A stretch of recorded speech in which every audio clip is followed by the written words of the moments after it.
Un romanticismo que, como les dije, tendría un amplio desarrollo en Europa, que tomaría la última parte del siglo XVIII y prácticamente en los dos primeros tercios del siglo XIX. Sería una estética que marcaría a las artes en Europa en general y también, por supuesto, el pensamiento filosófico y el pensamiento político. Pero tarde o temprano iba a llegar también una reacción a este romanticismo. Y empezó a surgir a mediados del siglo XIX una forma diferente de entender y de leer la realidad. Se la llamó precisamente realismo, un grupo de artistas que desde los pictóricos denunciaban un poquito este sentimiento exacerbado, esta afectación, esta necesidad de expresión de las emociones y de los sentimientos tan exacerbada y tan afectada que parecía que tenían todos los artistas románticos, volviendo y despojándole toda esa emoción y todo el sentimiento y volviendo a algo más natural y más básico. Es decir, la simple imitación de la naturaleza, sin que nosotros le añadamos, pero tampoco le quitamos. La naturaleza ya es lo suficientemente bella como para que tengamos que añadirle nosotros más cosas y como para que tengamos también que, de alguna manera, insultar al espectador diciéndole lo que tiene que sentir. Dejemos que sea el espectador quien lo decía, presentándole una imagen sin ningún tipo de prejuicios, porque la realidad ya es suficientemente bella, pero al mismo tiempo suficientemente potente para saber transmitir sus mensajes, incluso en sus formas más sencillas. Por eso al realismo se lo conoció también como naturalismo. Era una especie de manifiesto de dejemos atrás tanto paisaje gótico, tanta oscuridad, tanta muerte, tanto sentimiento, tanta afectación, y volvamos a otra cosa, a algo que nosotros podemos ver más en el día a día, sobre todo a las realidades sociales y realidades sociales de una nueva sociedad industrial. Es papel del artista también reflexionar sobre qué es lo que está pasando en su propia época. Así que esa reflexión desde lo pictórico habría de suceder de esta manera, un movimiento que sobre todo se iniciaría en Francia y quizás el más polémico, el más provocador de todos estos artistas realistas o naturalistas fue Gustave Courbet. No les he traído aquí sus cuadros más polémicos, pero fue un artista muy criticado e incluso él mismo se tomó el papel de ser un provocador con su arte en su época. Decía, si dejo de provocar, si dejo de causar escándalo, dejo de ser yo. Entonces, aunque no les he traído alguna de sus obras más escandalosas, los invitaría a consultar, por ejemplo, El sueño de Courbet, que refleja una escena lésbica que sacudió mucho, que fue muy escandalosa en su época, y sobre todo El origen del mundo, una obra que hasta el año pasado fue censurada, todavía censurada en Nueva York, imagínense. Nueva York, 150 años después, una obra del realismo que es censurada. Si quieren saber por qué fue censurada, vayan a buscar El origen o El origen del mundo de Gustave Courbet.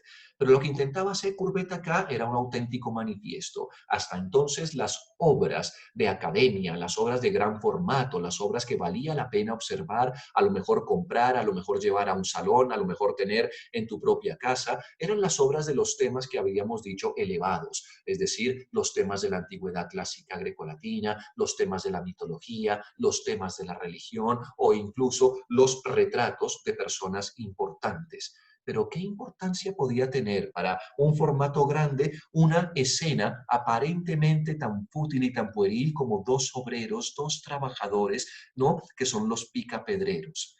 En esa humildad, en esa manera de expresar que en el trabajo obrero, en el trabajo humilde, hay una nobleza y hay una grandeza, sin que tengamos que ponerle ni quitarle nada, ahí está el mérito del realismo. Courbet, por supuesto, también participaba de los movimientos sociales de su época, era un socialista convencido y a través de sus obras intentaba también denunciar todos los vicios y la mala vida a que llevaba la nueva clase obrera, que recordemos es una clase que es resultante o es un producto directo de esta sociedad industrial.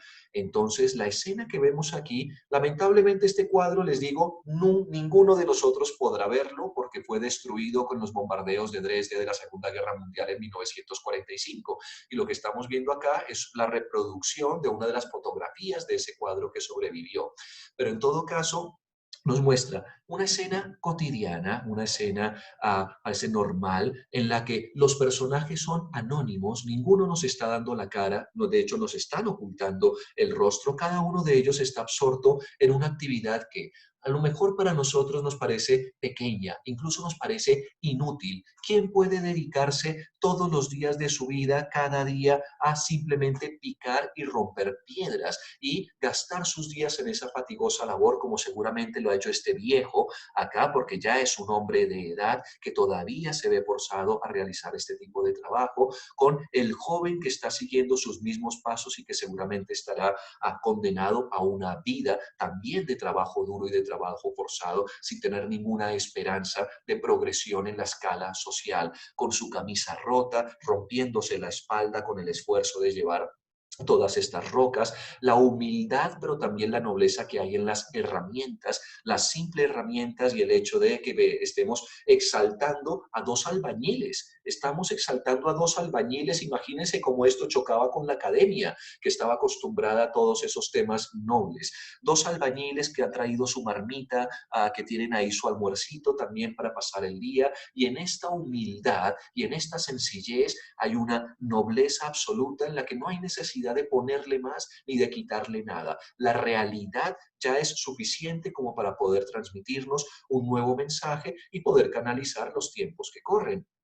Entonces, la misma grandeza y el mismo tipo de tema lo vemos en esta estampa que a mí me encanta, quizás no es de las más logradas de Courbet, está, digamos, le falta un poco de relieve, está un poco aplanada, vemos mucha influencia quizás de las estampas y del arte japonés, pero estas cribadoras de trigo nos vuelven otra vez a la misma, a esas, a estas mismas características, ¿no? En el hecho tan sencillo de tener que cribar el grano, es decir, pasarlo por la criba para separar la parte gruesa de la parte blanda, pero haciendo una labor tan fundamental para la vida contemporánea como era la actividad de los albañiles, y es precisamente la de separar la cáscara del grano del trigo para luego llevarlo al molino para poder hacer harina. Y sin la labor que hacen estas personas en el campo, pues ninguno de nosotros podría comer pan. El pan que es el sustento fundamental de todas las personas. Entonces, en una actividad milenaria, tan sencilla, hay todavía una nobleza y una grandeza. Y esa nobleza y una grandeza no hay que añadirle, no hay que ponerle nada más. Hay simplemente que darnos cuenta de los temas lindos que nos ofrece la cotidianidad, que nos ofrece la realidad y que nos ofrece la naturaleza para reflexionar en los temas que son de más interés social. Y curiosamente, la obra que más se comenta y la que se considera, digamos, la ópera magna de Courbet será una obra que no es precisamente realista. En español y en inglés recibe el título de El taller del pintor, pero realmente el título completo de esta obra es El taller del pintor, una alegoría de 7 años de trabajo o de 7 años como artista. Courbet nos está llevando a su propio espacio de trabajo, a la manera a la manera en que lo habían hecho, por ejemplo, los artistas españoles, pero nos lleva al espacio de su estudio haciendo una alegoría. El título es alegoría. Uno se pregunta, ¿cómo podemos hablar de realismo y alegoría al mismo tiempo? Parecen cosas contradictorias. Si es una alegoría, no es realismo. Si es realismo, no es alegoría. Alegoría, recordemos, es utilizar símbolos o cosas que no existen. Es una denuncia al papel que había tenido las alegorías en el arte europeo hasta ese momento. Recordemos las muchas alegorías que habíamos visto en el movimiento del rococó, ¿no? Siempre estaban las estatuas clásicas, había una estatua de Afrodita recordándonos que era una escena amorosa, habían los angelitos y los cupidos recordándonos que era llevándonos también a ese ámbito de la mitología clásica grecolatina y toda una cantidad de símbolos. De la Croix, recordemos a la libertad, ¿no? Como alegoría, guiando al pueblo. Lo que está haciendo Courbet acá es cambiar totalmente eso y hacer una crítica a la alegoría para recuperar el valor de esto que él llamaba real. Porque fijémonos que en todo el medio de la escena, si bien estamos en el estudio del artista, el protagonista no es el estudio, sino que es el cuadro que el mismo artista está aquí componiendo. En la descripción que el mismo Courbet hacía, nos decía, del lado izquierdo de mi estudio, he representado la realidad tal y como desfila por la puerta de mi estudio cada día, es decir, todo tipo de personajes, los pobres y los ricos, los condenados, los amargados, los enfermos, los mendigos, la gente, el mundo tal y como es. Del lado derecho del estudio puso a sus amigos, a sus intelectuales, a los artistas con los que él solía compartir. Hay una serie de figuras acá identificables como George Sand, esa escritora que se puso seudónimo masculino. Y tenemos a Charles Baudelaire aquí también, que está absorto en su poesía, en su lectura. Tenemos una pareja de jóvenes amantes aquí en la esquinita, ¿no? Aprovechando la oscuridad para hacer de las suyas. Pero lo importante, como les digo, está aquí.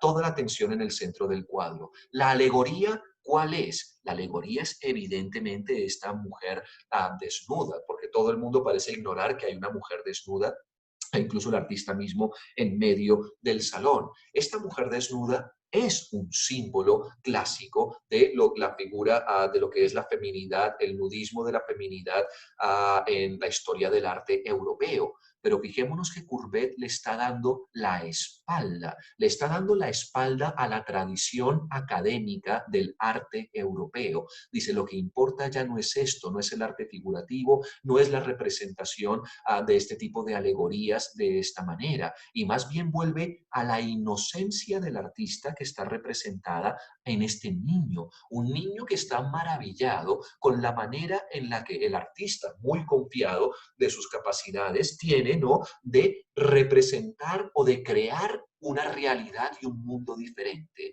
Fíjense lo maravillado que está el niño de ver cómo un artista puede inventar un mundo que es más interesante, que es más real que la realidad que lo está rodeando alrededor. Y evidentemente es un paisaje mucho más nítido, mucho más luminoso que el estudio que nos encontramos aquí del artista.